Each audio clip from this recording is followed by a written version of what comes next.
Good morning, everybody. Nice to be here in Denver. It's the first time at Stream TV, and I must say I'm really impressed by the organization of this event. Nice to be here. We're going to have a session about AI dubbing, localization, and how to combine that with YouTube management. I'm running a company called DubHub. Let me see if we are here. We're focusing on localization based on new technology combined with YouTube management.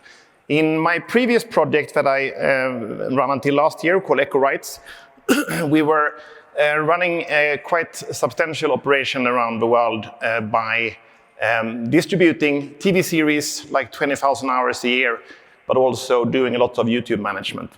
In DubHub, we are doing AI dubbing together with YouTube management. And we will talk a little bit about how that is working out.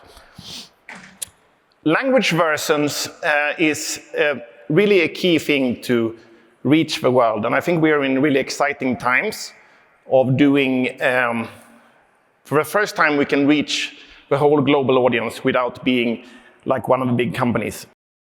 If we see like the Netflix case, they have since, I did the first deals with Netflix like 10 years ago. We were doing the first deals in Germany, in Sweden, and in Turkey, and in Eastern Europe. And what they did really from start was to really focus on localization. They are spending maybe like 100, 200,000 per episode on doing dubbing localization. And that pays off big time. If we see the top titles of YouTube, like in the last weeks, we have, for the English titles, we have 44 million views altogether. If you take the non-English language titles, the top 10 gathers 61 million. And that's because they are doing massive investments in localization. Turkish drama story is an interesting one because from the start, that has always been using YouTube as a global catch-up. They have gone from being from being nothing like 12 years ago to today to be the second and third largest exporter of TV drama. If you see the export of drama in the world, you see that American drama and English language drama is somehow going down a bit. But the Turkish drama has been, in the last 10 years, gone from being nothing to the second largest exporter. What is interesting there is that the catch-up window has, from the start, been YouTube to a large extent. There, in 2014, when YouTube was still like a platform mainly for short form, they put in the German Google site, they started to put full-length episodes on Google fully, and that has paid off big time. Today, top series are bringing maybe 20 million subscribers and 15 billion viewers. And this is mainly because, I mean, of course, they do great content, but it's also because they reach the audience in completely new ways. Some case stories here. Of course, it's a lot of melodrama. We have been working on a number of series throughout the years. This is the latest one that has smashing. The first episode has on YouTube, on the Turkish version alone, 42 million views. And then it's stable on between 25 and 30 million views per episode, which is probably, I mean, reaching that many audience in the Turkish language alone with the help of some automatically generated subtitles is pretty astonishing. Another case where we started to do localization is this series called Kurulus Osman. It's a classic historical drama, quite nationalistic. On the Turkish version, they have 12 million subscribers on YouTube, 6.4 million viewers, and then they launched only one language version to date, the Urdu version, bringing 11 million subscribers and 9 billion views. And this is before they've even started doing what Netflix and the American platforms are doing, launching a massive amount of language versions. But YouTube and the new technology is now allowing us to do that on a broader scale.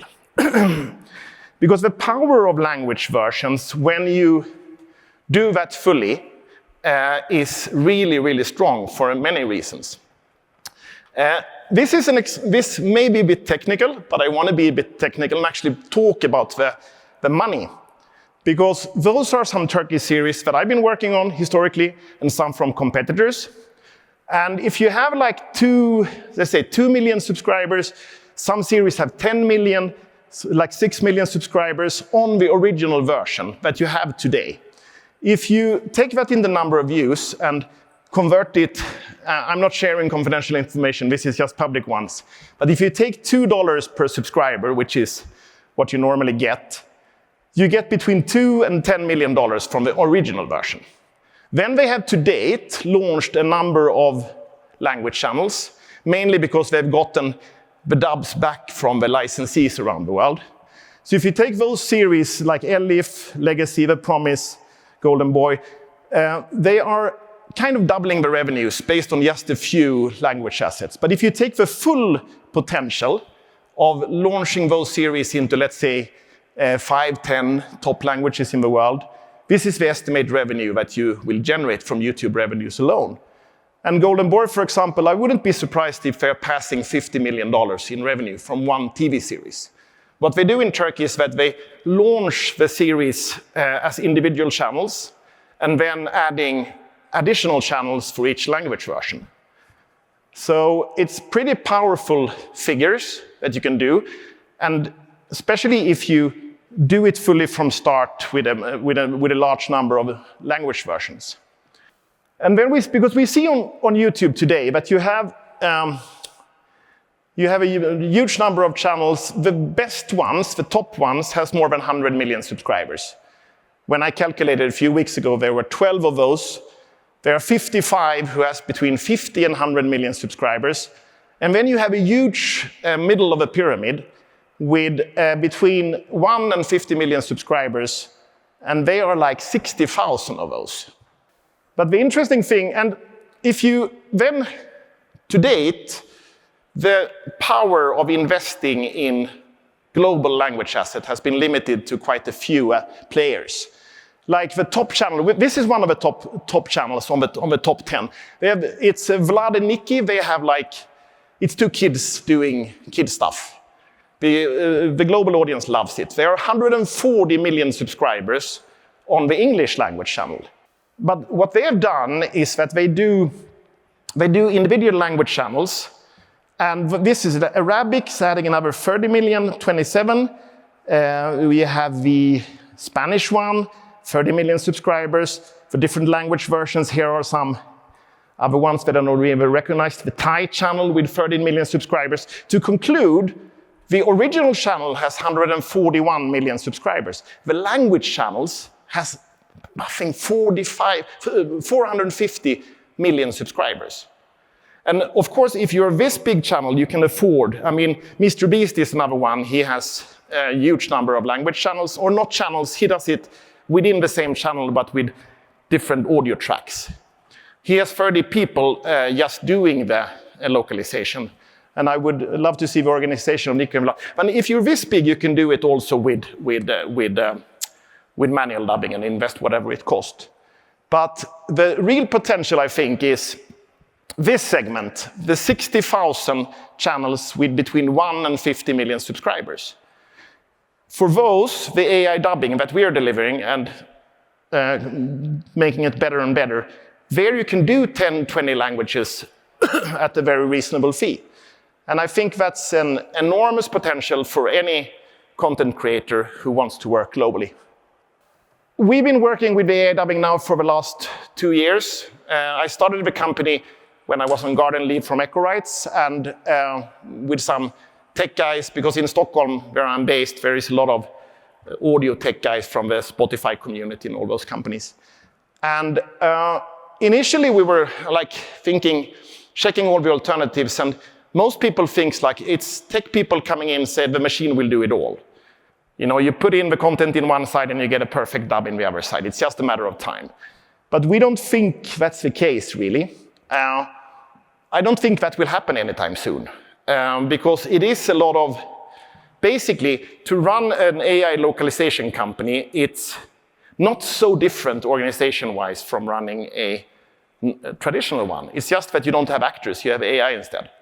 But what matters, the quality that matters, I mean, of course, for basic needs, you can just put it in and get it out. But if you want to do something more advanced that your content deserves, I mean, why would you produce a TV series for tens of millions of dollars and then save the extra bucks on making like a halfway dubbing? That doesn't make sense. But to do it properly, all the skills from a normal localization studio is still very vital. You need to, when you do the voices, I mean, like when we started, we were cloning a lot of voices because that's, from a technical point of view, exciting to see the same voice but in another language. From a production perspective and from a delivery perspective, now it's much better to actually prompt the voices. So you tell the AI how the voice should sound. We experience better result with that, but that's a quite creative job to do. In the same way as you're casting like a TV series with actors, you're casting the voices to be good and to match the content. So that is very crucial to do that casting properly and actually direct the production. The physical local language editor in the target language that you're dubbing to is super crucial. Because how can you, I mean, think about it. How can you, if you don't know the target language, how on earth would you be able to do a good dub? You don't know the nuances, and everybody's been working with dubbing is that with AI, you know that it looks good, but if you scratch on the surface, there's a lot of adjustment that needs to be done. So that is super important. We always have a qualified person in the target language doing that. The final sound mix, AI doesn't do that well. So we're taking it out in Pro Tools and making a final sound mix, just as in a traditional dubbing. So those things are super important. And I mean, when I was at Ecorites, there was a lot of people, tech people, AI dubbing people coming, said, we can do this, we have a great machine. But the result was kind of very often very poor. The immediate opportunity right now, as I said, this span of 1 to 50 million subscribers on YouTube, for example, I don't see any reason not to dub any of those channels into 5 to 10 languages. You will make the money back in no time. There's a debate because YouTube somehow wants to push all the channels into multi-language audio, where you basically, the operating system, depending on the language that is set in the operating system, will define what dub is presented. We're experiencing better results still with separate channels, like you see in Vlad and Nikki there, that you make individual channels. It takes a bit of time to get that channel up and running, because you need to find the new audience. But once you do that, it's working really well. It's a matter also about managing the channels properly for the audience. When I was running Ecorites from the Madrid office for some years, we were owned by CJ&M in Korea at the time, and I was running into a Korean housewife who was a love refugee, whatever, in Madrid, and she said, I want to do a channel about Korean content in Spanish for Latin America. And she was sitting in the office, it took a year, and then she had 1 million subscribers. And to build that kind of, it takes a bit of time, but once you have that audience, it really pays off. But of course, sooner or later, Google will manage to get that working properly. But the problem to date with AI dubbing is the lack of emotions. A lot of people are like, yeah, this is good, the lip sync is okay, it's working almost, but you don't feel anything. Because text-to-speech, meaning that you transcribe the dialogue and you put that into an AI voices, it doesn't transfer the emotions. And that's something that we've been developing quite a lot, and we're really happy to this month launch a new add-on to our technical solution called Evotion, where we are, the algorithms are reading the original production and then directing each piece of dialogue with emotions. And this has been lacking quite a lot, and I will show you some examples just to play a little bit. This is a scene from a Turkish series. It's one of the big stars, Bergüsur Kural, who is fighting with her boyfriend.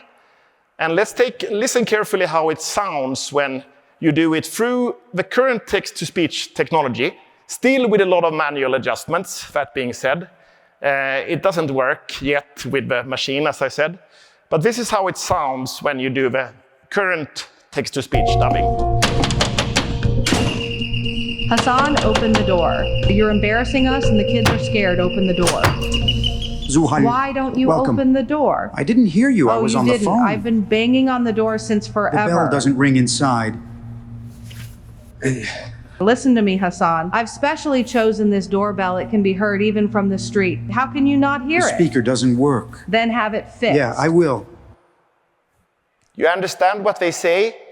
The message is there, it's okay tech-wise, but you don't feel anything, because it's basically the same voice, text-to-speech, read in a machine, feels a bit robotic. What we're adding now is the Evotion add-on on our platform, and we're quite excited about the result. Hassan, open the door. You're embarrassing us and the kids are scared. Open the door. Zuhal? Why don't you open the welcome. door? I didn't hear you. I was on the phone. You didn't? I've been banging on the door since The forever. bell doesn't ring inside. Listen to me, Hassan. I specially chosen this doorbell. It can be heard even from the street. How can you not The hear speaker it? doesn't work. Then have it fixed. Yeah, I will. So this is just a little sample to summarize the difference that I think makes it's a really big difference, because listening to like something like a drama that goes on for hours without emotions, it's pretty unbearable to do after a while. But tagging each piece of dialogue, then we're really close to doing it in the same way as you direct actors, but letting the machine do that. So this was the presentation. I mean, if you want to talk to us, reach out. We're in Suite 112, or find us online. Any questions? Not such interactive forum in this one, but thank you very much for your time, and enjoy the lunch.